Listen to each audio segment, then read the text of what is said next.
মা হওয়ার পরে মেয়েদের জীবনে অনেক পরিবর্তন হয়। পরিবর্তনটা কখনোই তেমন কোনো বড় বিষয় না, কিন্তু সব থেকে বড় বিষয় হয় যখন এই পরিবর্তনগুলোকে মানুষ হাসি তামাশা ঠাট্টার বিষয় বানিয়ে ফেলে। 10টা মাস শরীরের মধ্যে অন্য একটা শরীর বহন করা, পরে একটানা 2-2.5 বছর তাকে ব্রেস্ট ফিড করানো, সবকিছু মিলিয়েই সেই আগের মেয়ে কিন্তু মা হওয়ার পরে থাকে না। আমি সবার বিষয় জানি না, নিজের বিষয় বলতে জানি।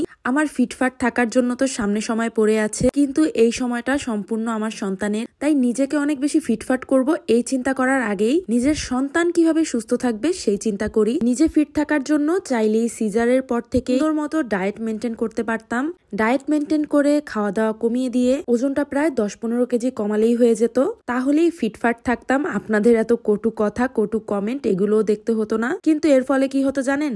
আমার বাচ্চাকে আমি ব্রেস্ট ফিডও করাতে পারতাম না। তখন আমার বাচ্চাকে ফর্মুলা কিনে খাওয়াতে হতো। কিন্তু আমি কখনোই চাই না যে আমার সৌন্দর্যের জন্য আমার বাচ্চাটার জীবনে একটু ইফেক্ট পড়ুক। যেটা আমি পারবো সেটা কেন আমি ফর্মুলা কিনে তারপরে করব? এখন শুধু মন ভরে খেয়ে যাচ্ছি আর খেয়েই যাচ্ছি, কারণ আমি ভালো মন্দ খেলেই আমার সন্তানটা ঠিক মতো খাবার পাবে। জীবনের বহুত সময় পড়ে আছে, যদি বেঁচেই থাকি তাহলে শুকাতেও পারবো। মাঝে মাঝে আপনারা এসে কমেন্ট করেন আলিফের থেকে আমার বয়স বেশি, আবার কিছু কিছু নোংরা মানুষ তো এটাও কমেন্ট করেন মা ছেলে লাগছে আমাদের। আমার খুব খারাপ লাগে তখন। আমি মা হয়েছি, আমার জীবনে অনেক বেশি পরিবর্তন হয়েছে। 15 থেকে 20 কেজি ওজন বেড়ে গিয়েছে আমার, তো খুবই স্বাভাবিক। আমাকে 2 বছর আগে দেখতে যেমন লাগতো, 20 কেজি ওজন বাড়ার পরে আমাকে দেখতে তেমন লাগবে না।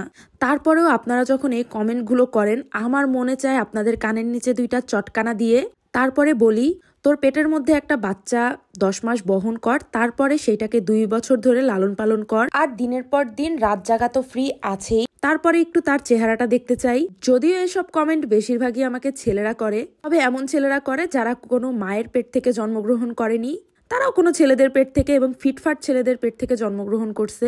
এটা ঠিক, অনেক মায়েরাই বাচ্চা জন্মের পরে চিকনা পাতলা হয়ে যায়, তবে আমার গ্রোথই মোটা। আমি বাচ্চা হওয়ার পরে আরো অনেক বেশি মোটা হয়ে গেছি, এই নিয়ে আমার মোটেই আফসোস নাই। যাই হোক, কথা বলতে বলতে কিন্তু পুরান ঢাকার অনেকগুলো খাবার আপনাদের দেখিয়ে ফেলেছি, আর সবার শেষে এসেছি পুরান ঢাকার বিখ্যাত হানিফের বিরিয়ানি খেতে। এখানে এত পরিমাণে ভিড় ছিল, এটা দেখে আমি অনেক বেশি অবাক হয়ে গিয়েছিলাম। তবে হানিফের বিরিয়ানিটা সত্যি অনেক বেশি মজা ছিল, বিশেষ করে মাংসটা অতিরিক্ত সফট ছিল।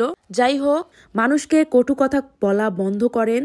যারাই সচরাচর কটু কথা বলেন তাদের উদ্দেশ্যে বলছি, যদি আমি বেঁচে থাকি আর যদি আমি আপনাদের সাথে এইভাবে কন্টিনিউ থাকি, তাহলে আপনারাই দেখতে পাবেন যে আজ থেকে 2 বছর পরে আমি এরকম থাকবো কিনা। আমার একটা সময় ছিল আমি অনেক বেশি মোটা ছিলাম, এরপরে আবার জিম টিম করে ডায়েট করে আমি কিন্তু সব কমিয়ে ফেলেছি। আমার এই বর্তমান সময়টা শুধুমাত্র আমার সন্তানের জন্য।